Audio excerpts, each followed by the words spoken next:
observação de símbolos. Ou seja, os símbolos, eles serviam para uma comunicação e até para um desenvolvimento da cidade, do estado, da atividade agrícola, comercial. E se nós formos compreender, 6.000 antes de Cristo é um período aqui, ó, anterior a Abraão.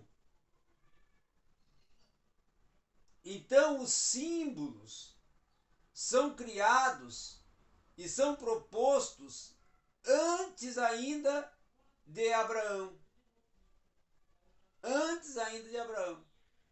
Quando Abraão vai surgir, os símbolos já existiam como um instrumento de comunicação, que as pessoas podiam comunicar, que as pessoas podiam participar e que podiam estar utilizando como uma ferramenta para não só promover os seus produtos, mas controlar, divulgar, difundir, interagir com os outros. Então não havia uma linguagem oral, mas havia uma linguagem mais baseada por símbolos. Os símbolos falavam, não é? Já no ano de 700 a.C., aí nós vamos ter a invenção dos sinais, que já serviam como manipulação dos símbolos, ou seja, que já era uma proposta de um alfabeto, de letras, de uma construção de frases. Então é a partir justamente aqui de 700 a.C. que nós vamos ter já o início de um alfabeto, de uma gramática. Até podemos dizer que a gramática, quando comece a pensar em gramática, a construção gramatical para participar da comunicação do ser humano, e o ser humano ter essa condição de já ter uma comunicação escrita toda organizada, vai ocorrer isso em 700 a.C. Então, quando é nesse período da invenção da imprensa, né, que é justamente um período aí de comunicação em massa, é o período em que vai ocorrer as grandes revoluções, que vem aí surgir o rádio, vem surgir não só o rádio, mas vem surgir toda uma comunicação que nós podemos dizer midiática, né? Uma comunicação onde que ocorria, por exemplo, as novas formas ou meios de o homem se comunicar. Imagine só o quanto isso foi desenvolvimento. Eu me lembro que eu era criança, só tinha na televisão aqueles que tinham dinheiro, e algumas cidades nem repetidora de canal tinha. Então a pessoa tinha que ter televisão. A pessoa que tinha televisão, ela tinha ainda que ter um equipamento para poder captar o sinal. Era numa, ó, eu me lembro que em 1975 o meu pai foi transferido para Palmas, Paraná, para ser pastor lá. E a cidade era uma cidade de fazendeiro, tinha 40.000 habitantes. Pouquíssimas pessoas tinham televisão, porque é algo que ali naquele momento, para aquela cidade, era difícil a questão até da transferência do sinal. Então o rádio é que era o meio de comunicação. Havia tudo através do rádio. o rádio era o principal meio de comunicação, era algo assim que quem tinha, não é? Tinha ali a comunicação de tudo, do universo, através daquela caixinha de abelha, que o rádio era uma caixinha de abelha. Né? Ó. Então, quando nós olhamos a transição que houve do rádio para a internet, do rádio para o YouTube, do rádio para a TV aberta, do rádio para as diversas ferramentas de comunicação que temos hoje, eu até tocando nisso, né? Eu fico olhando, mas como o pessoal é grande demais a especulação apocalíptica na cabeça do crente. Parece que o crente só pensa no apocalipse. Não porque quer ir, mas porque não quer ser julgado. Ou porque tem medo, né? Do apocalipse. Porque agora surgiu uma nova rede social proposta aí pelo mesmo provedor do Facebook, do Twitter e do Instagram, que é o Trade, né? O Trade. Aí estão falando que o Trade é o divulgador do sinal da besta. Que o símbolo do Trade é o 666. Então o Trade já é a ferramenta do anticristo e que aí começa, né, aquela montanha de especulação. Ou eu fico. E aí tem pastores, tem pregadores, influencers envolvidos nisso, né? Nesse terrorismo apocalíptico. E aí eu fico pensando, será que o pessoal não estuda a Bíblia? Ou a Bíblia para eles é um amuleto? É porque dando a imaginar, né? Aí em vez de estudar a Bíblia, mas que você está falando, é dando a imaginar. Fica tirando conclusões baseadas naquilo que eles imaginam ser. A Bíblia é um amuleto, né, para eles. Exato. Aí fica essa escatologia mística. Ué. Porque vê só, não. Tudo é o anticristo. Né? Tudo é o anticristo. Aí eles esquecem que a igreja está na terra. E se a igreja está na terra, o problema é que existe uma confusão muito grande até hoje com questão à posição escatológica referente à corrente. Mistura pré com pós, pós com a milenista, faz uma lambança assim. Não é?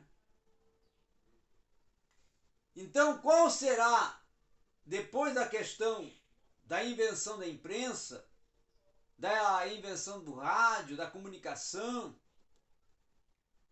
aí já vem a economia da informação, a humanidade digital, né? Aonde a informação ela já não é mais oral, ela já começa a ser virtual, ela já começa a ser no toque do dedo. E a informação sem censura. Porque televisão, rádio tem censura, mas internet não tem.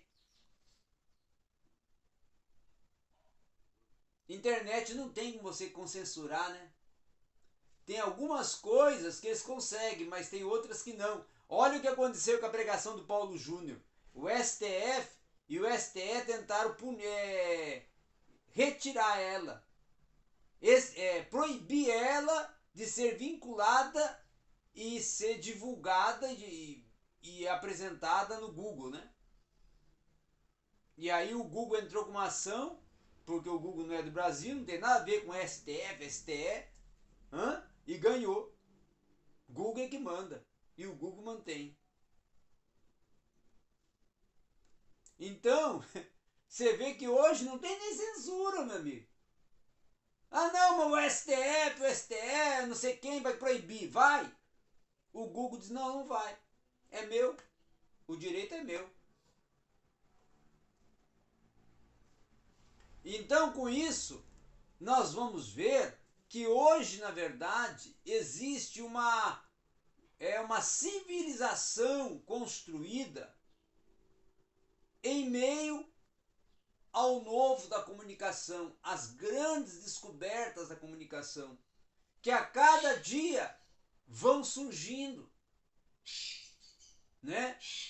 Então, os homens, e aí se nós parar para analisar desde lá do princípio da criação, os homens, diferentes dos animais, eles manipulam os símbolos que são mais complexos possíveis.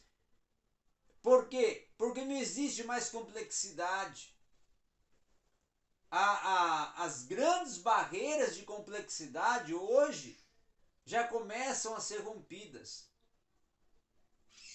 E assim, a ciência hoje não é mais somente produto do cientista. Por quê? Porque muitos amadores descobrem, fazem e introduzem elementos que são outrora somente produzidos pela ciência. Então você vê que a oportunização da descoberta foi favorecida para o próprio ser humano de uma forma que todos têm acesso à descoberta, ao novo, a fazer algo que seja inédito. Né? E isso aí tem pontos favoráveis e tem pontos negativos. E aonde tudo isso aqui influencia na hermenêutica? Influencia nos seguintes aspectos. A hermenêutica, ela faz parte da linguagem, porque ela a interpretação é a interpretação do quê? Da forma como o homem se comunica, da linguagem. O texto é a linguagem.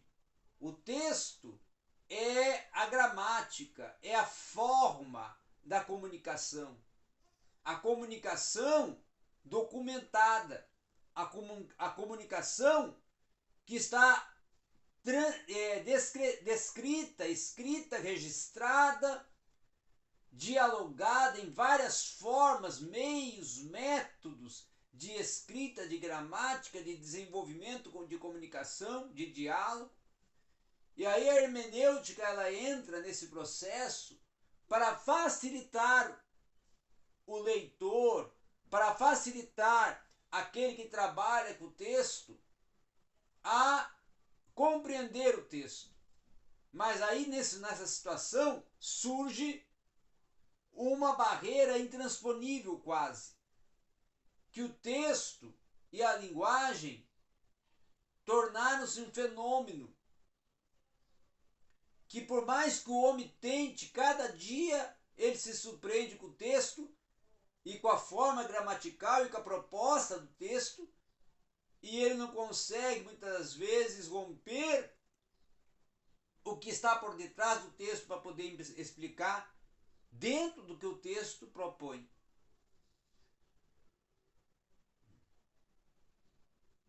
Então a hermenêutica, muitas das vezes, ela fica limitada. A exegese vai dar um contributo maior, porém, em determinados assuntos e textos e propostas, nem a hermenêutica nem a exegese. Alguns linguistas, com alguns métodos linguísticos, é que vão poder extrair de uma forma até psicológica, vamos assim, pedagógica, o que o autor está propondo.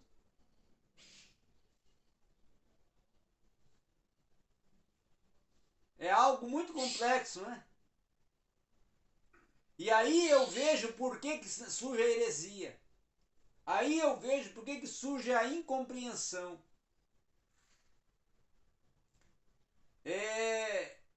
Eu estava estudando ontem um texto e algo muito interessante do porquê que Paulo vai falar em Gálatas capítulo 2. Não é Gálatas não. Coríntios, 1 Coríntios capítulo 2, quer falar assim: eu não vim até vocês com sublimidade de linguagem, ou de língua, ou de conhecimento, ou de fala. Porque aquele momento na Grécia, e Corinto era um polo dessa circunstância, havia um grande embate entre oratória e retórica. Os chamados sofistas, eles eram retóricos. A retórica, na verdade, era a proposta na Grécia que a terminologia retórica dizia o quê? Como eu convencer alguém. Então era um discurso de convencimento. Mas na verdade os sofistas eles eram excluídos do rol acadêmico. Não eram aceitos pelos filósofos. Os filósofos nem consideravam os sofistas. E os filósofos tinham os sofistas como os enganadores, que não tinham um grande conhecimento, dominavam um assunto, mas tinham poder de convencimento, de persuasão. E aí com o discurso, ou com a forma como apresentava o discurso, eles convenciam e levavam as pessoas para onde eles quisessem. Já a oratória era o discurso elaborado de acordo com o que o conteúdo propõe e uma forma de transmitir que venha produzir resultado pedagógico. Então os filósofos usavam a oratória para poder discorrer o assunto, o conteúdo de uma forma mais compreensível, inteligível, possível para os alunos. E os sofistas viam pela parte da sociedade procurando vender o conteúdo, transmitir o conteúdo da forma como eles compreendiam, mas como tinham uma forma de argumentar muito forte, muito persuasiva, persuadiam, mas não dominavam o assunto porque nem conheciam o assunto na realidade. E aí Paulo está ali numa sociedade em que havia doutores da oratória e havia sofistas. Havia filósofos que dominavam o assunto, o conteúdo, porque tinham sido os criadores do assunto. E havia aqueles que ouviram falar do assunto e articulavam de tal forma que a pessoa ouvia e pensava: esse aí conhece o assunto. Esse aí é que é o dono do assunto. E aí Paulo fala assim: olha, ele fala com ele próprio, né? Eu agora cheguei numa situação que eu não sei nem como que eu vou. Quem sou eu no meio desses? Aí ele fala assim: ó, eu não vim até vocês com sublimidade de língua, né? De linguagem, de comunicação. Eu me tornei o mais simples possível para vocês. Por quê? Porque vocês aparentemente competem entre si para ver quem fala melhor, quem discorre melhor, quem comunica melhor, quem conhece melhor, quem manda no assunto melhor. Então, aquela situação que Paulo está vivendo é a situação que vive hoje o mundo globalizado. Hoje existe o que conhece, o que domina, porque ele tem a formação e o domínio acadêmico do conteúdo, e existe aquele que ouviu falar do conteúdo e aí ele faz a sua articulação, porque é uma pessoa bem articulada, e todo mundo aplaude, mas na verdade ele é vamos dizer assim, um comunicador, não um formado no assunto. E ele falando esse problema que ele enfrentou, né? Dessa questão aí em Corinto, desse domínio que eles tinham da língua, essas coisas, ele enfrentou também em Roma, né? Isso. Estava lendo esses dias lá na carta de Filipenses, quando ele está fazendo a introdução para aplicar a humilhação e a exaltação de Cristo, aí ele está falando desse problema que ele enfrentou em chamada vanglória. Que ele enfrentou em Roma, a vanglória. Porque para pensar uma coisa, Henrique, que todos os filósofos que são estudados hoje na academia, nenhum deles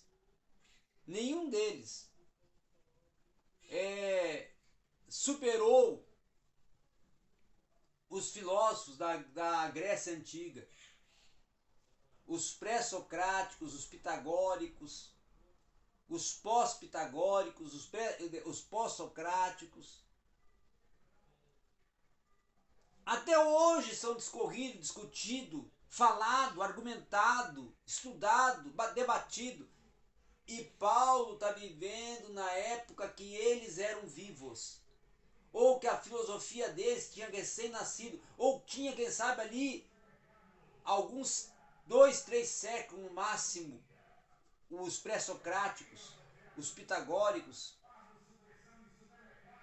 E aí, imagine como era a comunicação na Grécia, em Corinto, Atenas. E quando se fala de Roma, nós temos que considerar que Roma ela era dominada pela helenização. Ela era conduzida pela helenização. Ela era o império, mas o império era conduzido culturalmente, intelectualmente pela helenização, pelos helenistas, o helenismo que era o caminho, o meio de intelectualização da sociedade.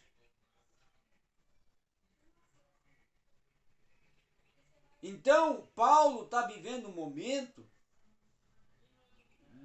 de que a erudição estava em alta, né? A erudição estava em alta. E aí ele se encontra numa situação assim, eu tenho que divulgar o evangelho, mas o evangelho é simples, mas eles são profundos. Eles são cientistas. Eles dominam retórica e oratória.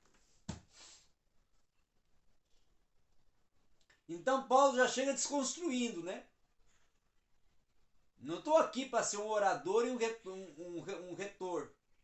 Estou aqui para cumprir a minha missão.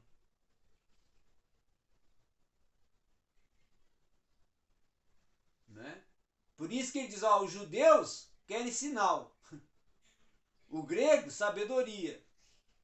E eu prego a Cristo.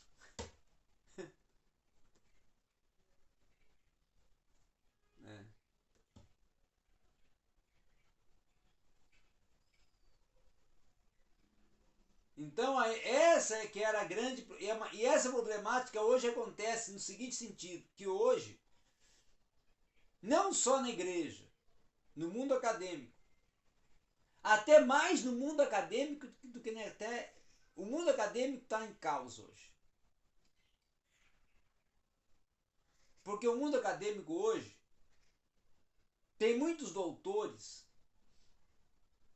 que ele constrói uma tese, ele passa 4 anos para construir uma tese, para formar-se em doutor numa área. Mas quando ele vai para frente da sala de aula, falta para ele a didática. Falta para ele a comunicação.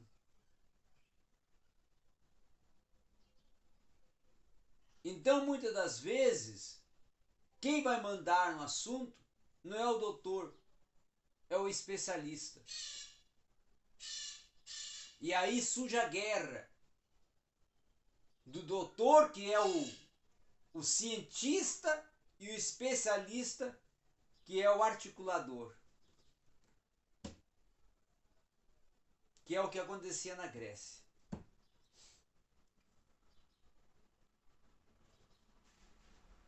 Só que com uma diferença. A Grécia era o genezê da sabedoria, da ciência. E o Brasil não é. E isso afeta a igreja. Afeta a igreja porque as pessoas, grande parte dos que compõem a membrazia são leigos. E outros estão buscando. E outros possuem. E todos estão dentro do mesmo ambiente. E aí, o orador às vezes domina e às vezes não domina. E aí gera uma problemática muito grande. E é por isso que hoje é triste de ver a situação. E não é porque não se tem recurso não, Henrique. Não é porque hoje é onde nós temos mais recursos. Ontem eu estava vendo o Hernandes Dias Lopes divulgar a Bíblia dele, que hoje o negócio é você ter a sua Bíblia, né? Os grandes colocam lá. Aí a dele é a pregação, a Bíblia do pregador expositivo, ou da pregação expositiva, parece. Eu tenho, Bíblia do pregador expositivo. Pregação expositiva. Aí ele falando lá e apresentando lá o que ela possui, e eu fiquei pensando assim: para quem que ela vai servir? Quantos pregadores conhecem a pregação expositiva? Ou melhor ainda, quais púlpitos é pregada a pregação expositiva?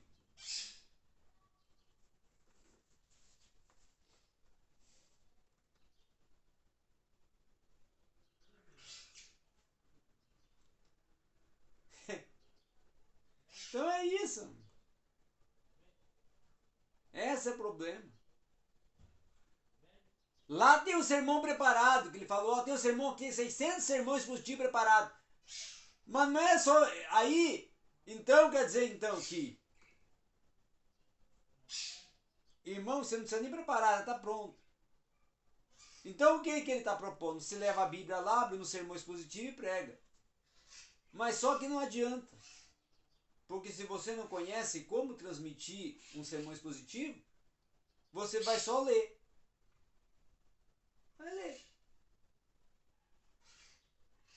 Os irmãos vão. E a plateia vai ver que você está lendo. E o pior momento da pregação é quando o pregador lê. Porque o pregador tem que olhar para frente, não para baixo.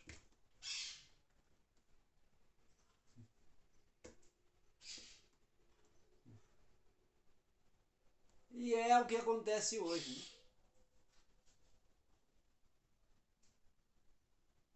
E é triste isso, né? Triste. Vamos em frente.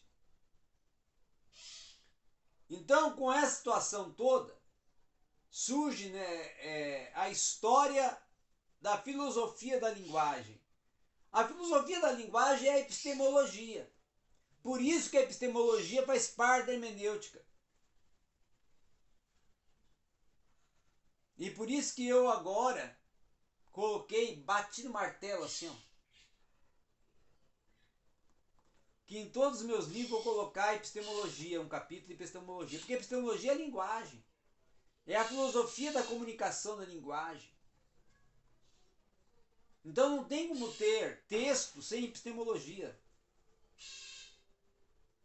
Que é a filosofia, é você compreender o que a linguagem está propondo para gerar um pensamento sobre o que o texto quer gerar de pensamento. O que o texto quer gerar de pensamento.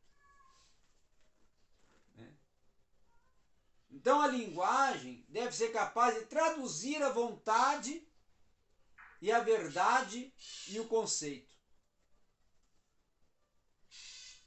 A vontade do autor, a verdade e o conceito que está por trás do texto, ou do que ele está tratando, que é o método.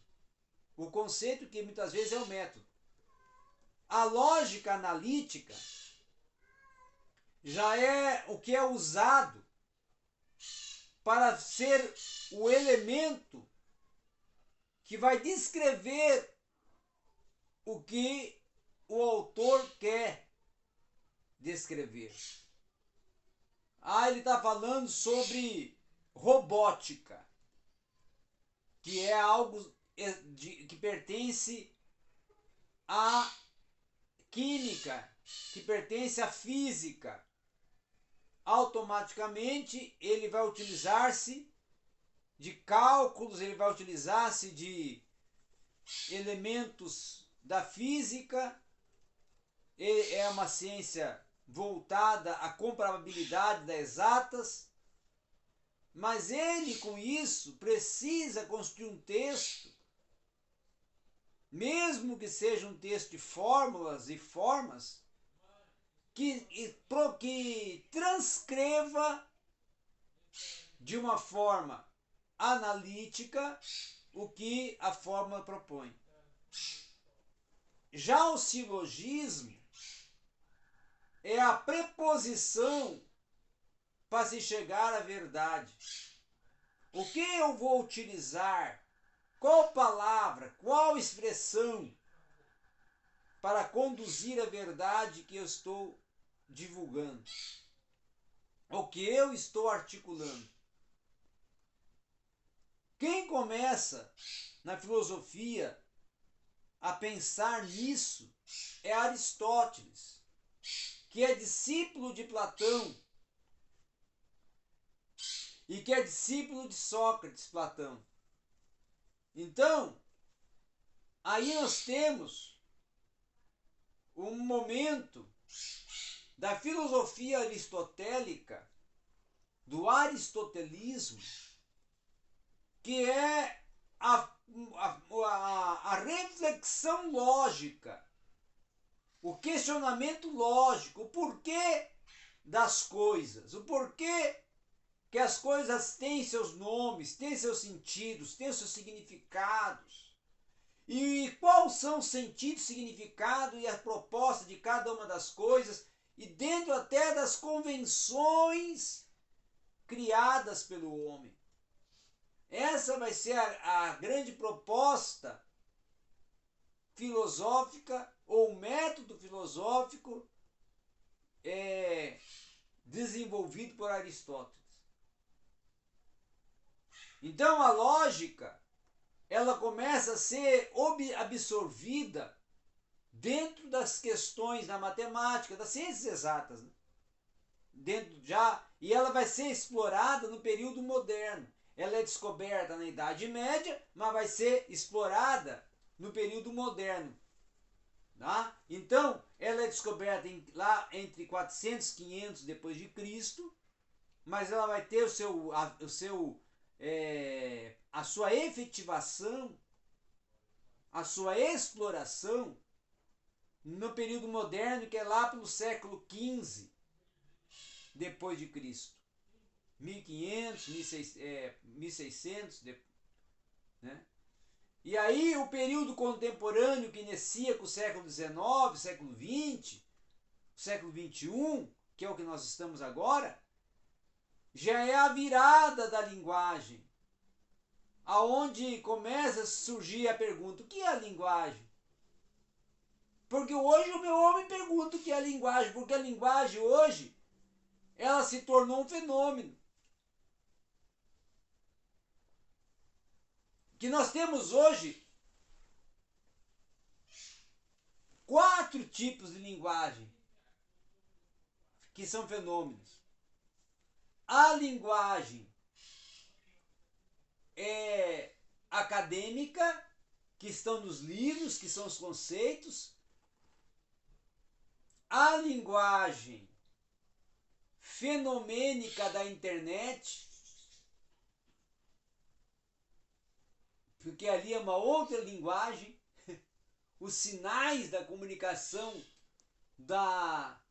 vamos dizer assim, da comunicação virtual, da linguagem virtual, a linguagem de Libras dos deficientes visuais e auditivos,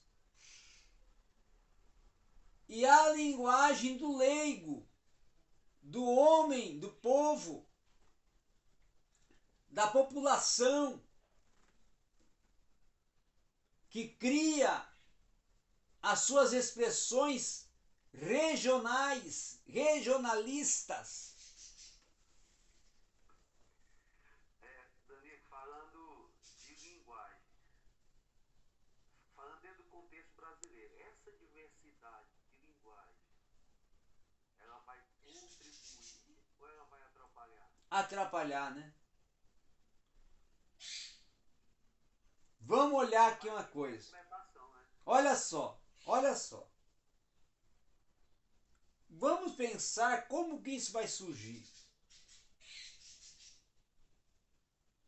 Chega no norte do Brasil, o que é a raiz da linguagem do nortista, do norte? O homem caboclo e o homem índio. E o índio e o caboclo. O índio e o caboclo. Do sul, alemão, italiano, espanhol, então Europa.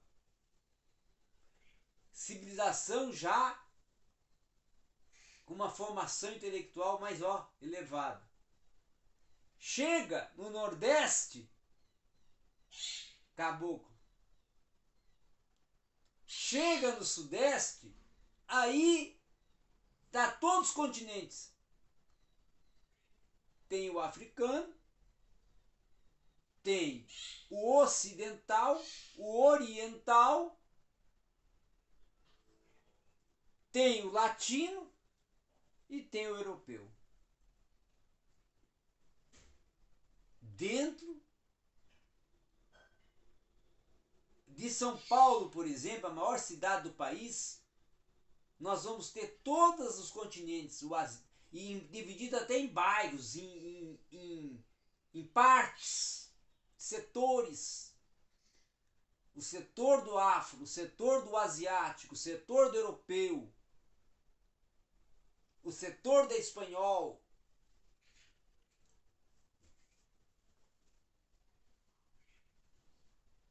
E aí, meu amigo, você vai para essas partes do país. Vai lá para Santa Catarina. Vai ver uma linguagem que muitas expressões você nunca imaginou, que é própria de lá. Vai no Paraná, própria de lá. Vai lá em Manaus, vai lá em Manacapuru, lá nas cidades do Amazonas, própria de lá. Vai pro Ceará, própria de lá. Vai pro Espírito Santo, própria de lá. Vai pro Rio de Janeiro, própria de lá. Então, há uma diversidade que gera uma confusão. Um conflito de linguagem é o que acontece. Um conflito de linguagem é o que acontece.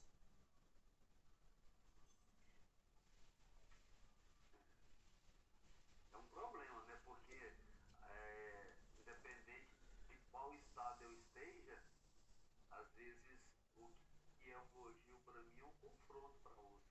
Sim. Às vezes que é uma colocação por exemplo, ajudar alguém, a pessoa tá se sentindo como está sendo confrontada pela a forma até cultura da linguagem da onde ela está. O pão francês.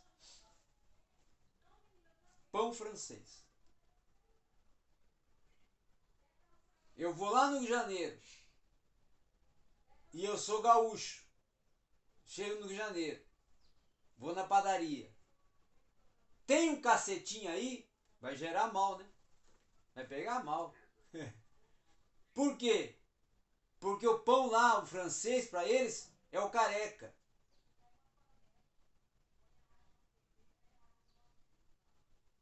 Aí eu sou lá do Rio, chego no Rio Grande do Sul, tem um careca aí?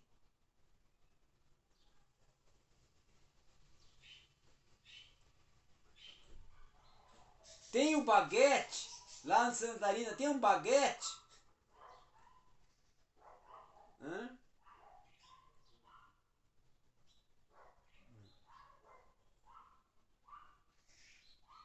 Aqui nós temos a banana da terra, que lá em Manaus é a Pacovan. Me vê uma Pacovan aí. Agora eu chegar aqui, tem Pacovan aqui? Ué, quem é que sabe que é Pacovan, meu amigo? Você entendeu? Esse é o grande problema.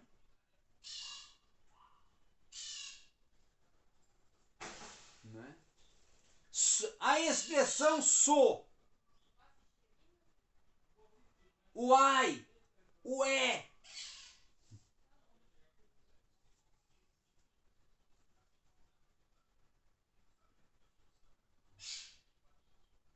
O ai sou. Sou é o quê? Sou. Um diminutivo de sou, né? Ficou só o sou. O u tirou. Então é complicado.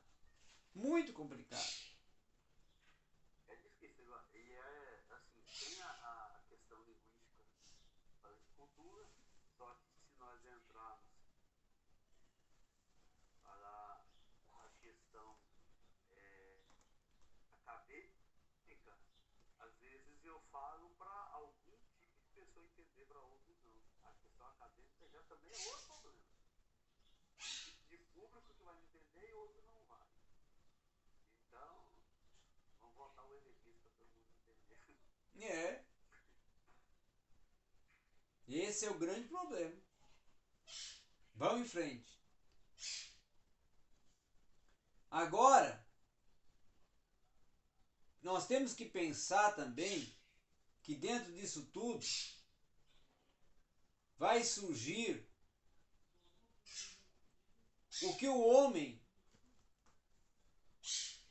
recebe e o que o homem transmite. Então, o que eu recebo, imanência, o que eu transmito, é aonde eu vou, aonde eu transcendo. Que às vezes é o rompimento do que eu recebo, é o indo além do que eu recebi. Então a imanência é o caráter daquilo que é o próprio fim, princípio e fim. Então é a presença de um resultado, né, de uma ação dentro da sua própria ação. A imanência não pensa no ideal, é a qualidade do que está em si próprio. Já a transcendência é o caráter daquilo que tem uma única causa, que é a causa exterior e a superior. Então, entre o transitar da imanência, o que veio a mim, e da transcendência, o que saiu de mim, eu saio para outro horizonte, ou que eu vou romper os horizontes, aí surge uma ponte, um abismo, que é as culturas e tradições. Como eu rompo os horizontes se eu estou dentro de uma cultura e uma tradição, mas vou me comunicar para culturas e tradições? Que é o que acontece aqui no Brasil. Culturas e tradições. Nós vivemos uma diversidade, o multiculturalismo. E o multiculturalismo que tem também uma multitradição, porque tem tradições multidiversas. Em cada região, uma série, uma gleba de tradições.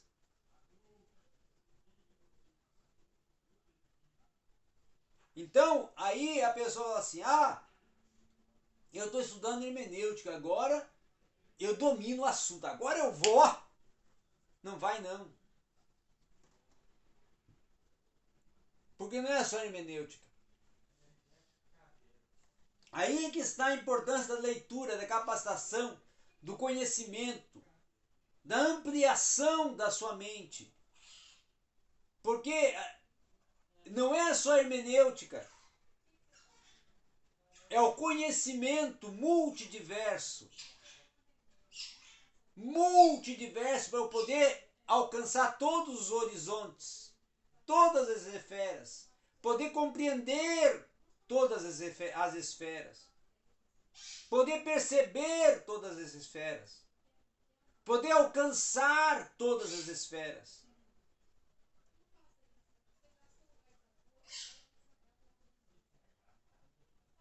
Você está compreendendo?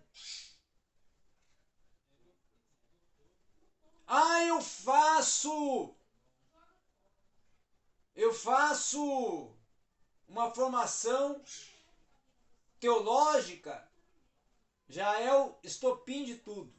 Não, é o começo. É o começo. É só o princípio.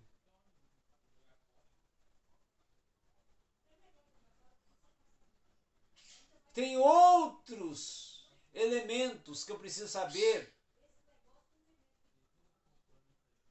Porque tem pessoa, tem pregador, que ele pensa na cabecinha dele que é só a Bíblia. Mas para transmitir a Bíblia eu tenho que conhecer todas as esferas da comunicação, da sabedoria, do conhecimento. Por quê? Porque eu vou me comunicar com pessoas.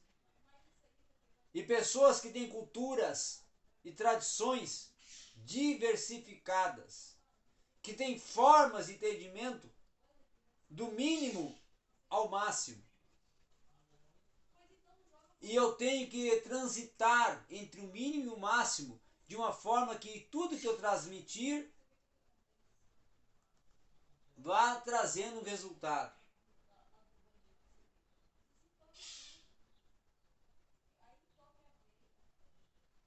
Você está entendendo? Então, eu vejo que hoje, olha aí o que vem pela frente agora. Agora você vai ficar doido. Aí. Então hoje, dentro da dimensão que nós estamos hoje, nós precisamos voltar aos pregadores do passado, como Charles Finney, que as suas mensagens eram livros.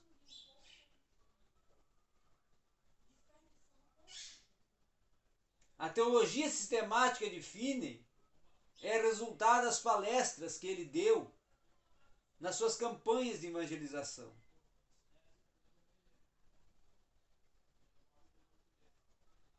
Então nós precisamos hoje voltar a esse momento. Ao mesmo tempo que a igreja precisa do simples, precisa também do profundo. Por quê?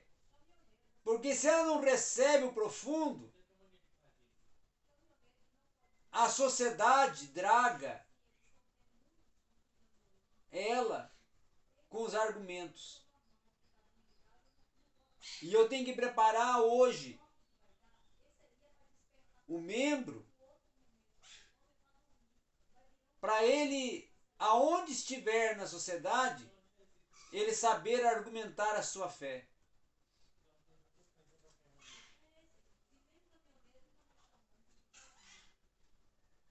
Explicar o que precisa ser explicado.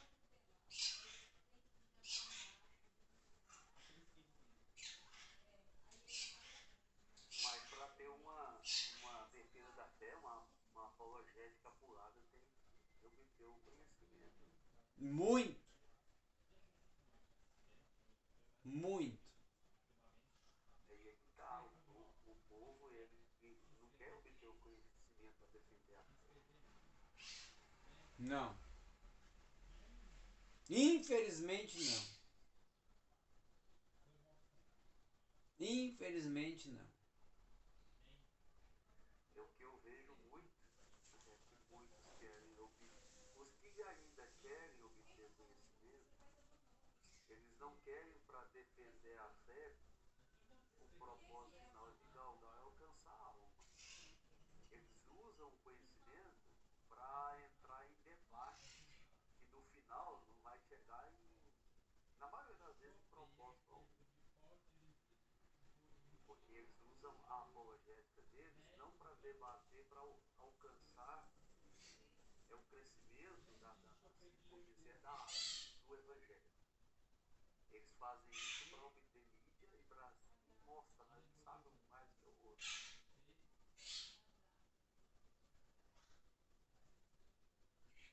Infelizmente, é aquela guerra de poder